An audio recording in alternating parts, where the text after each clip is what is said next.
राजनला कोणाच्या तरी रडण्याच्या आवाजाने जाग आली. त्याने डोळे उघडले. घरात तो एकटाच राहिला होता, त्यामुळे यावेळी घरात रडण्याचा आवाज येणं हे म्हणजे अंगावर काटा आणणारं होतं. राजनने थरथरत खोलीतला लहान दिवा चालू केला. रडण्याचा आवाज एका वृद्ध पुरुषाचा असावा. तो हळूहळू चालत आवाजाचा वेध घेत किचनमध्ये आला. त्याने किचनमधला दिवा चालू केला. ओट्याच्या मागून तो रडण्याचा आवाज येत होता. थरथरत राजन पुढे चालू लागला. त्याच्या हृदयाची गती वाढली होती. ओट्याच्या मागे असलेल्या कोपऱ्यात त्याची नजर पडली आणि त्याच्या काळजात धस झालं. एक रंग उडालेला, अतिशय जुनाट, अंग चोरून बसलेला म्हाताऱ्याचा पुतळा कोपऱ्यात ठेवलेला त्याला दिसला. पुतळ्याकडे बघून वाटत होतं की तो एखाद्या धोतर नेसलेल्या जक्कड म्हाताऱ्या माणसाचा पुतळा असावा. खांद्यावर कसलं तरी वस्त्र लपेटलेला पुतळा. रडण्याचा आवाज पुतळ्यामधूनच येत होता, पण त्या पुतळ्याच्या डोळ्यातून अश्रूही वाहत होते. राजनचं डोकं सुन्न झालं. तो पुतळा त्याच्यासाठी अनोळखी नव्हता, कारण हा पुतळा त्याने आधीही बघितला होता. पण हा पुतळा माझ्या घरात कसा आला, कोणी आणून ठेवला आणि यातून रडण्याचा आवाज का येतोय, सगळंच बुद्धीच्या पलीकडचं होतं. हळूहळू पुतळ्यातून येणारा रडण्याचा आवाज विभत्स होत जाऊ लागला. आवाज जसा वाढू लागला तसा राजन थरथरत मागे सरकू लागला. अचानक पुतळा उठून उभा राहिला आणि त्याने राजनवर झडप घातली. राजन बेडवरून खाली पडला होता आणि त्याची झोपमोड झाली होती. त्याने घड्याळात बघितलं. सकाळचे 8 वाजले होते. तो उठून आवरू लागला. आज सलग दुसऱ्यांदा हे विचित्र स्वप्न त्याला पडलं होतं. फक्त परवा रात्रीच्या स्वप्नात किचनऐवजी ड्रॉइंग रूम ही जागा दिसली होती. आंघोळ करून तो किचनमध्ये आला. त्याची बायको सीमा माहेरी गेली होती, कारण तिचे वडील म्हणजे राजनचे सासरे खूप आजारी होते. राजन किचनमध्ये सावधपणे शिरला, कारण स्वप्नातली भीती अजून कमी झालेली नव्हती. मनाते कानाहूत भीती दाटलेली होती. परवापासूनच मनावर एक उदासीनतेचे ढग मनात दाटले होते. किचनमध्ये येऊन त्याने ऑमलेट आणि ब्रेड तयार करून घेतला आणि तो बाहेरच्या डायनिंग टेबलवर येऊन बसला. वर्तमानपत्र उघडून त्याने हेडलाईन बघितल्या. वर्तमानपत्र चेहऱ्यासमोर घेऊन तो बातम्या वाचत होता. पेपर खाली करून त्याची नजर डायनिंग टेबलवर पडली आणि त्याचं काळीजच हादरलं. श्वास क्षणभर अडकला, कारण डायनिंग टेबलवर त्याच्या अगदी समोर तोच पुतळा बसलेला होता. पुतळ्याच्या डोळ्याच्या खाचेतून अश्रू ओघळत होते. राजन विजेचा झटका बसावा तसा खुर्चीतून मागे सरकला. पुतळ्यातून विवळण्याचा आवाज येऊ लागला. राजनच्या काळजाचा थरकाप उडाला. हळूहळू पुतळा डायनिंग टेबलवर उभा राहिला. राजन खोलीतून बाहेर पळण्यासाठी दरवाजाकडे पळू लागला, पण पुतळ्याने किंचाळत त्याच्यावर मागून झडप घातली. हॉर्नच्या कर्कश आवाजाने राजन दचकून भानावर आला. राजन, काय झालं रे? गाडी चालवणाऱ्या सुरेशने त्याला विचारलं. नको विचारूस, लोकांना भयानक स्वप्न पडतात. मला स्वप्नाच्या आत स्वप्न पडलं, तेही भयंकर. राजन घाम पुसत म्हणाला. असं काय बघितलंस? सुरेशने विचारलं. जाऊ दे रे, आता नाही सांगत. बरं, आपल्याला अजून किती वेळ आहे तिथे पोहोचायला? अजून अर्धा तास लागेल. पण राजन, मला वाटतं तू परत एकदा विचार कर. त्या आदिवासी पाड्यातील आपण निवडलेली जमीन सोडूनही आपल्याला चांगले स्पॉट मिळतील रिसॉर्टसाठी. तिथली लोक मला म्हणत होती की ती जागा नका घेऊ, ती जागा बरोबर नाही. सुरेश म्हणाला. कमॉन सुरेश, कुठल्या विश्वात आहेस तू? त्या अडाणी लोकांच्या अशा अंधश्रद्धाळू मानसिकतेमुळेच ते अजूनही आदिवासीच म्हणवले जातात. आपण बिझनेसमॅन आहोत आणि ती जागा निवडण्यामागचं मुख्य कारण एकच आहे की ती जागा तलावाच्या जवळ आहे. दुसरे सगळे स्पॉट तलावापासून लांब आहेत. आणि दुसरं म्हणजे त्या जागेवर हक्क सांगणारा नारबा गेल्याच आठवड्यात वारलाय. त्याच्या मुलाने अगदी चांगल्या भावात आपल्याला ती जमीन दिलीये. त्या बदल्यात मी त्याला अंबरनाथला एक फ्लॅट देतोय आणि वर 5 लाख कॅश. फायदा सुरू झालाय प्रोजेक्ट सुरू व्हायच्या आधी, आणि तू म्हणतोस ती जागा अपशकुनी आहे. राजन बोलत राहिला. त्यांची कार त्या आदिवासी पाड्याच्या घनदाट जंगलातून आता त्या प्लॉट जवळ आली. प्लॉटवर JCBने प्लॉटिंग सुरू झालेलं बघून सुरेशला धक्का बसला. राजन, अरे सगळं कधी केलंस तू? आणि तो पुतळा त्याचं काय केलंस? सुरेश विचारू लागला. अरे 3 दिवसापूर्वी केलंय. तो पुतळा अगदी मध्यभागी होता. तसाही जुनाट असाच होता तो. अडचण होत होती म्हणून मग हटवला. राजन गाडीतून उतरत म्हणाला, तुला माहित नाही राजन, गावातली जुनी लोक म्हणतात तो पुतळा त्या नारबाच्या कुलपुरुषाचा होता. त्याची जागा हटवू नका, नाहीतर त्याचा कोप होईल. मला निदान एकदा विचारायचं तरी होतं. सुरेश चिंतित स्वरात म्हणाला, काय तू पण? अरे सगळ्या अंधश्रद्धा आहेत या. आणि तुला विचारलं असतं तर तू तयार झाला असतास का? नसता झालास तयार. आणि हे बघ, असे डिसिजन घेता यायला हवेत, तरच प्रगती होते. राजन असं म्हणत साईडच्या बाजूलाच बांधलेल्या शेडकडे चालू लागला. ते त्यांचं तात्पुरतं साईट ऑफिस होतं. माने प्लांटिंगला किती दिवस लागतील? राजनने आत शिरत विचारलं. साहेब, अजून 8 दिवस लागतील.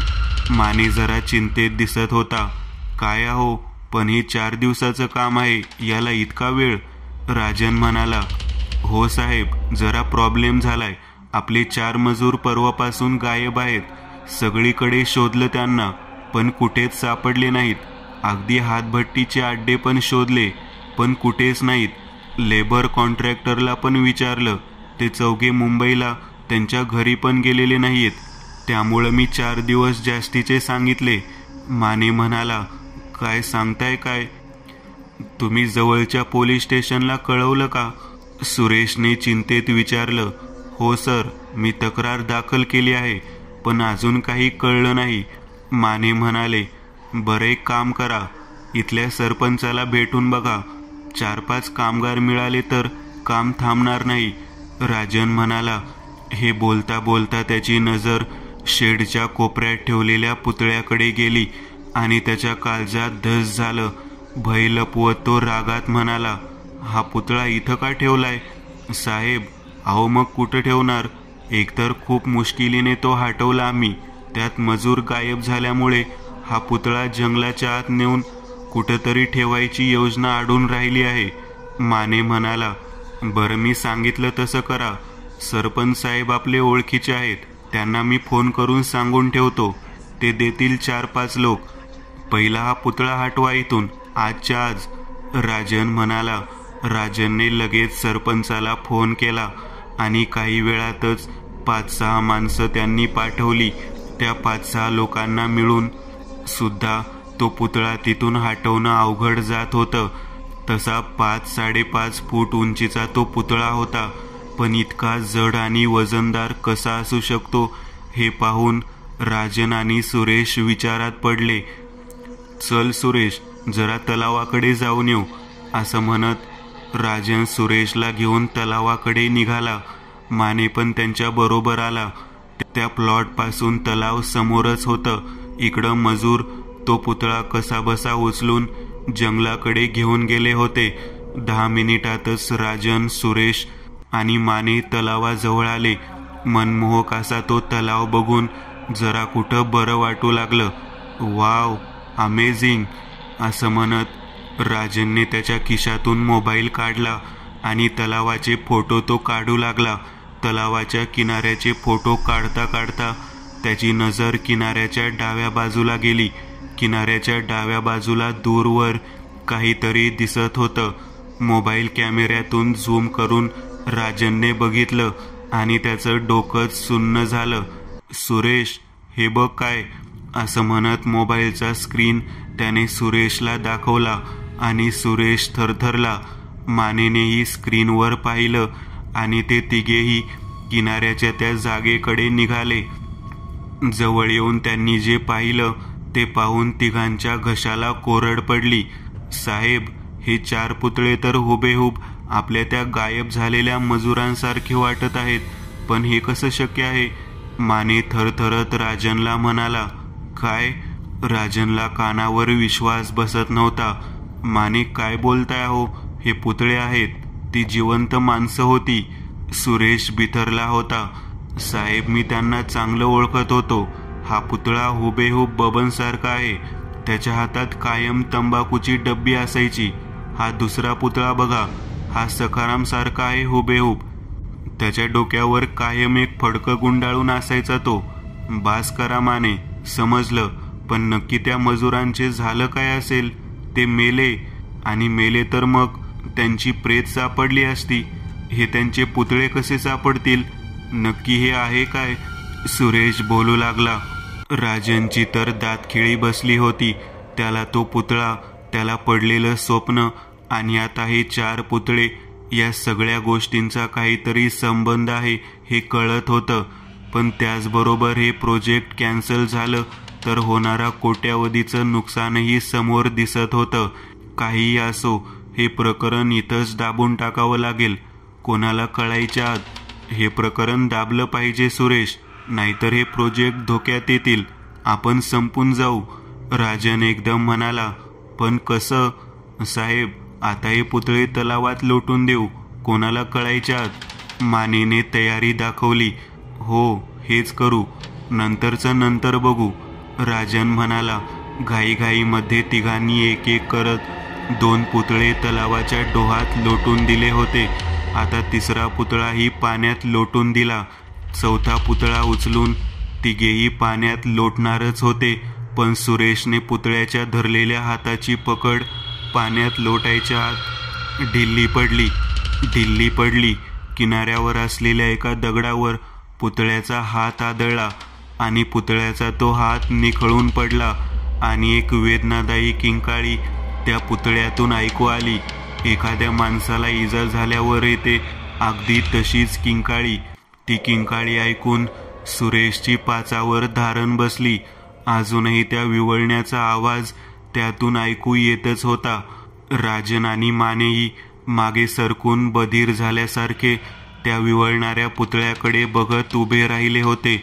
शेवटी कसंबस परत हिम्मत एकवटून त्यांनी तो पुतळा आणि तो तुटून पडलेला हात तलावाच्या गहिऱ्या पाण्यात फेकला आणि तिथून घाईघाईने परत शेड जवळ आले. काही सुचत नव्हतं. डोकं सुन्न झालं होतं. अजूनही ती किंकाळी कानात घुमत होती. साहेब, काय होतं ते? खरं होतं का भास झाला आपल्याला? मानेने थरथरत विचारलं. माने, काही विचारू नका आता, काही उत्तर देऊ शकत नाही मी. राजन म्हणाला. तुला सांगितलं होतं मी, तो नारबाच्या कुलपुरुषाचा पुतळा नको हटवूस, पण तू ऐकलं नाहीस, त्यामुळंच होतं हे सगळं.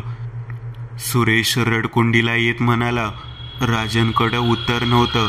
माने, हे 20,000 रुपये ठेवा, पण काम थांबू देऊ नका, असं म्हणत राजन गाडीच्या दिशेने चालू लागला.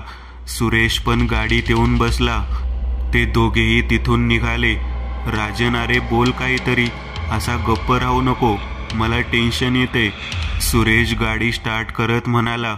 तुला मी मगाशी म्हणालो ना की मला खूप भयंकर स्वप्न पडलं होतं. त्यात मला तोच पुतळा दिसला होता. जेव्हापासून तो पुतळा त्या जागेतून हटवला आहे तेव्हापासून माझ्या स्वप्नात तो पुतळा येतोय. किचनच्या कोपऱ्यात डायनिंग टेबलवर तो मला दिसतो आणि एक विवळण्याचा आवाज त्यातून येत असतो. डोळ्याच्या खाचा ओल्या असतात आणि जसं स्वप्न संपायला येतं तसा तो माझ्यावर झडप घालतो. नक्कीच त्या पुतळ्यात काहीतरी आहे हे आता मला पण पटू लागले. राजन म्हणाला. मग आता काय करायचं? हे काम थांबवून तो पुतळा परत तिथं स्थापित करू जिथं होता त्या जागी, आणि सगळं नीट होईल. सुरेश म्हणाला. बहुतेक तेच करावं लागेल, आणि मी उद्या माणिक भाईशी बोलतो. जमलं तर प्रोजेक्टचा स्पॉटच बदलून टाकू आणि जो लॉस होईल तो माझ्या शेअरमधून वळवून घ्या म्हणीन, आणि तो पुतळा परत मजुरांना सांगून आणून बसू. राजन म्हणाला. हो रे, असंच करू.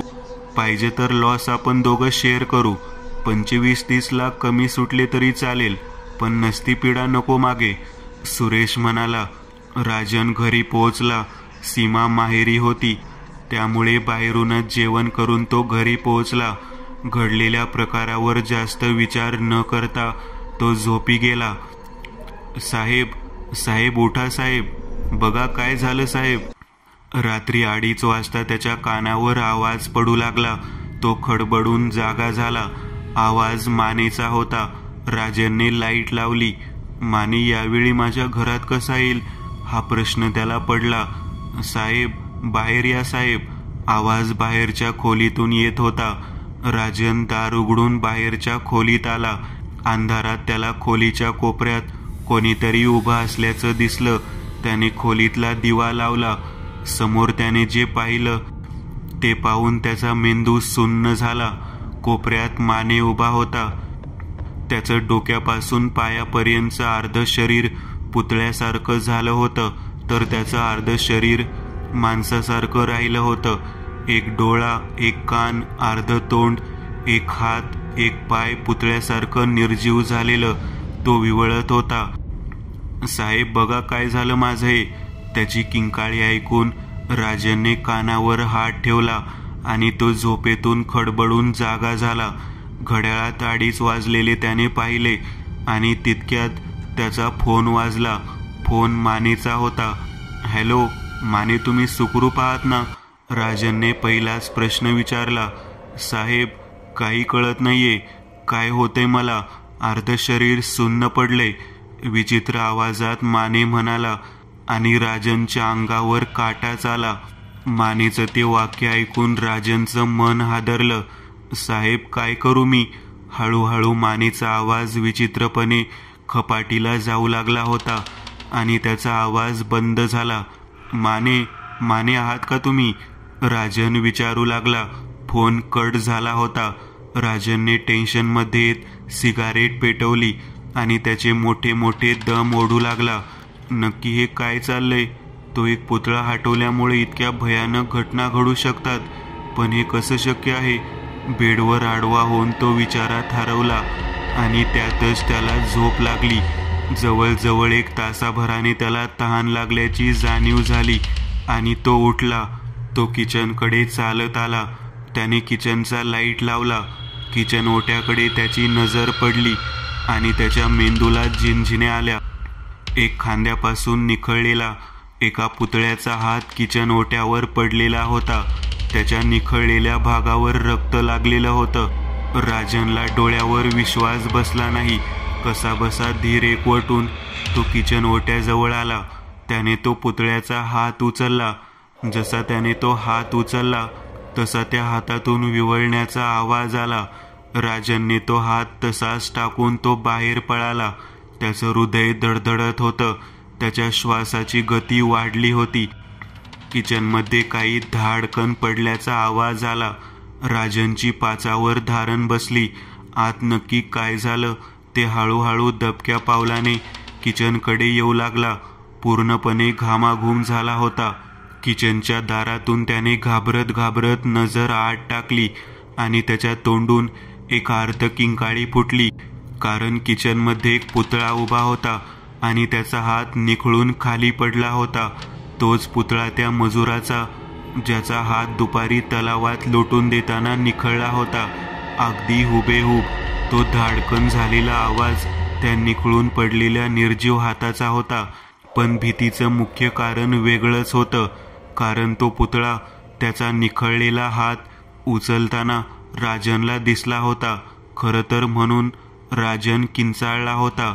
राजन तिथून फ्लॅटच्या बाहेर पळण्यासाठी मागे फिरला आणि त्याचा श्वासच अडकला, कारण बेडरूमच्या दरवाजासमोरून पळताना त्याची नजर बेडवर असलेल्या त्या जक्कड म्हाताऱ्याच्या पुतळ्यावर पडली होती. क्षणभर तिथं थांबत राजनने त्या बेडवर बसलेल्या पुतळ्याकडे बघितलं. त्याच्यातून आता विव्हळण्याचे आवाज ऐकू येऊ लागले. राजनचं डोकं सुन्न झालं. काहीही कळायच्या आत तो फ्लॅटच्या मुख्य दाराकडे पळण्यासाठी लिव्हिंग रूममध्ये आला आणि तिथलं ते भयानक दृश्य पाहून त्याच्या हृदयाचा ठोका चुकला. लिव्हिंग रूममध्ये आता एकूण 11 पुतळे उभे होते. राजनच्या विचारशक्तीच्या पलीकडचं ते दृश्य पाहून त्याच्या डोळ्यासमोर अंधारी आली आणि तो जागीच कोसळला. चेहऱ्यावर पाण्याचे शिंतोडे पडले आणि राजन शुद्धीवर आला. हळूहळू डोळे उघडून तो उठून बसला. राजन, काय रे, काय झालं होतं? असा इथे खोलीच्या मध्यभागी का पडला होतास? मी किती वेळ झाला बेल वाजवत होते. बरं झालं माझ्याकडे लॅचची चावी होती, नाहीतर दार तोडूनच आत यावं लागलं असतं, सीमा म्हणाली. तू कधी आलीस? राजनने बिथरलेल्या अवस्थेत विचारलं. अरे 15-20 मिनिट झाली, पण तू असा रूमच्या फ्लोअरवर का झोपला होतास? तब्येत ठीक आहे ना तुझी? सीमाने विचारलं. तुला काय सांगू, खूप विचित्र प्रकार अनुभवतोय गेले 3-4 दिवस. खूपच भयंकर प्रकार. राजन घाबरत घाबरत बोलू लागला. राजन, प्लीज मला सांग, काय झाले? कसले भयंकर प्रकार? सीमाने विचारलं. अगं, आपलं नवीन प्रोजेक्ट सुरू झालं. त्या जागेवर एक पुतळा होता. तो पुतळा हटवल्यापासून सगळं विचित्र घडू लागलं. तो पुतळा आधी माझ्या स्वप्नात येऊ लागला. काल मी आणि सुरेश तिथे गेलो आणि राजनने एक एक करून सगळ्या घटना सीमाला सांगितल्या. राजन, हा प्रकार साधा सुद्धा नाहीये. काहीतरी इतिहास असणार या गोष्टीला. खूप भयंकर असं काहीतरी आहे हे. मला तर वाटतंय तू तो पुतळा होता तसा बसव, जिथून हटवलास तिथून, आणि मी तर म्हणेन प्रोजेक्ट कॅन्सल कर. सीमा म्हणाली. ते शक्य नाही. माणिक शेठ कडून फायनान्स घेऊन सुरू केलंय काम. खूप डेंजर माणूस आहे तो माणिक शेठ. तरीही बोलून बघतो. तू चहा ठेव. राजन असं म्हणत आवरायला आत गेला. तो अजूनही घाबरलेलाच होता, पण सीमाच्या येण्याने त्याला थोडा धीर आला होता. तो आंघोळ करून आवरून बाहेर आला. मोबाईलवर 3 मिस कॉल होते माणिक शेठचे. त्याने त्वरित माणिक शेठला फोन लावला. साहेब, बोला. अरे राजन, कुठे आहेस तू? मी इकडं साईटवर आलो होतो. इथं तर कोणीच नाहीये, ना तुझे लेबर ना तुझा कॉन्ट्रॅक्टर माने. काय चाललंय हे? JCBचं रोजचं भाडं माहिती नाही का तुला? इथं एक दिवस काम थांबलं तर लाखोंचा बांबू बसतो आपल्याला. आणि तुझा पार्टनर सुरेश पण फेब उचलत नाहीये. माणिक शेठ रागात बोलून गेला. साहेब, शांत व्हा. मी सगळं सांगतो तुम्हाला. राजन त्याला शांत करत म्हणाला. मला माहित नाही राजन. मी साईटवर थांबलोय. तुम्हाला 1.5 तासात तू इथं हजर हो. शेठने रागात फोन ठेवून दिला. राजनने सुरेशला फोन लावला, पण त्याचा फोन लागतच नव्हता. सीमा, मला लगेच निघायला लागेल. पटकन चहा आण. राजनने आवाज दिला. आणते. सीमाने आतून आवाज दिला आणि तितक्यात त्याचा फोन वाजला. फोन कोणाचा आहे हे न बघता त्याने तो उचलला आणि कानाला लावला. राजन, अरे ऐक, मला अजून 2 दिवस लागतील. बाबांना ॲडमिट केले हॉस्पिटलला. समोरून सीमा बोलत होती. सीमा, तू जर तिथे आहेस तर मग किचनमध्ये कोण आहे? राजनच्या अंगावर सरकन काटा आला. तो दबक्या पावलांनी आत डोकावू लागला. आतमध्ये कोणीच नव्हतं. तो थरथरत फोनवर बोलू लागला. अगं, आता तर तू इथं आली होतीस ना? राजनने विचारलं. काय बोलतोयस? मी तर माझ्या माहेरी आहे. तू बरा आहेस ना? की मी येऊ? सीमाने विचारलं. नाही, नको. तू बाबांजवळ थांबणं गरजेचं आहे आता. मी बोलतो नंतर, राजन म्हणाला आणि त्याने फोन ठेवला. तो घराला कुलूप लावून निघाला. तो पहिला सुरेशकडे जायला निघाला. सुरेशच्या फ्लॅटखाली येऊन त्याने गाडी लावली आणि तो वर गेला. दाराची बेल वाजवून उभा राहिला, दार उघडायची वाट बघत. दार उघडलं. सुरेशची बायको प्रिया उभी होती. वहिनी, सुरेश कुठे आहे? अहो, आत तर या. ते त्यांच्या खोलीत आहेत. तुमचीच वाट बघत आहेत. अहो, पण फोन करतोय तर फोन का उचलत नाही येतो? अहो, फोन काल रात्रीपासून खराब आहे त्यांचा. तुम्ही आत बसा, मी चहा आणते. असं म्हणत प्रिया आत गेली. राजन सुरेशच्या खोलीत शिरला. सुरेश बाथरूममध्ये होता. सुरेश, अरे माणिक शेठ साईटवर गेलाय. त्यात काल रात्री मानेचा फोन आला होता. विचित्रच बडबडत होता आणि आता तिथं कोणीच नाहीये. काम पण बंद आहे. चल लवकर. तो माणिक खूप भडकलाय. राजन म्हणाला, थांब आलोच. सुरेशने बाथरूममधून आवाज दिला. 10 मिनिट झाली. अरे बाबा चल, आयुष्यभराची आंघोळ आजच करतो का? राजन म्हणाला, थांब रे, आलोच. सुरेश म्हणाला. 10 मिनिटांनी बाथरूमचं दार उघडलं आणि सुरेश बाहेर आला. एक आर्तकिंकाळी राजनच्या तोंडून बाहेर पडली, कारण त्याने अतिशय विकृत आणि भयानक दृश्य पाहिलं होतं. सुरेशचं अर्ध शरीर एका निर्जीव रंग उडालेल्या पुतळ्यासारखं झालं होतं, पण त्याचं कमरेखालचं शरीर नॉर्मल माणसासारखं होतं. राजनचं डोकं बधीर झालं होतं. राजन क्षणभरात तिथून बाहेर आला. वहिनी, कुठे आहात? अहो इकडे या, बघा त्या सुरेशला. राजनने किचनकडे बघत आवाज दिला. आले भाऊजी, असं म्हणत ती बाहेर आली. तिच्या अर्धवट निर्जीव पुतळ्यासारख्या शरीराकडे बघत राजनच्या पायाखालची जमीन सरकली. त्याचं काळीजच तोंडाशी आलं होतं. तो जीवाच्या आकांताने किंचाळत त्या घरातून बाहेर पडला. लिफ्टचीही वाट न बघता तो पायऱ्यांनी खाली पळत सुटला. भाऊजी, चहा तरी घेऊन जा. खपाटीला गेलेल्या आवाजात स्वतःच्या अर्धवट पुतळ्यासारख्या शरीराला ओढत ती दरवाजापर्यंत येऊन आवाज देत होती. राजन पळत गाडीत बसला. गाडी स्टार्ट करून तो तेथून निघाला. हृदय वेगाने धडधडत होतं. तितक्यात अचानक फोन वाजू लागला. फोन माणिक शेठचा होता. अरे कुठे आहेस? 1 तास होत आलाय, कुठे पोहोचलायस? माणिक शेठ म्हणाला.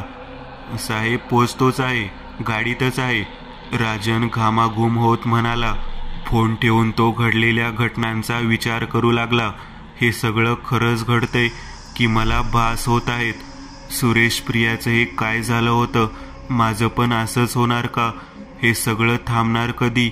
हे सगळं होत असताना आपण चुकीच्या रस्त्याला वळलोय हे त्याच्या लक्षात आलं.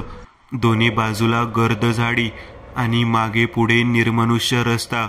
तो गाडीतून खाली उतरला. मागून पुढून कोणी येतंय का, ज्याला रस्ता विचारता येईल, या आशेने तो रस्त्याच्या मधोमध उभा राहून मागे पुढे रस्त्यावर नजर टाकत होता, पण कोणीच नव्हतं. काय साहेब, रस्ता चुकला का काय? कानाच्या मागून एक आवाज राजनच्या कानावर पडला.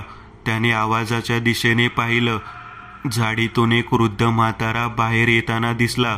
हो काका, मला तलावाच्या बाजूला असलेल्या शिरवलीकडे जायचंय. राजन म्हणाला.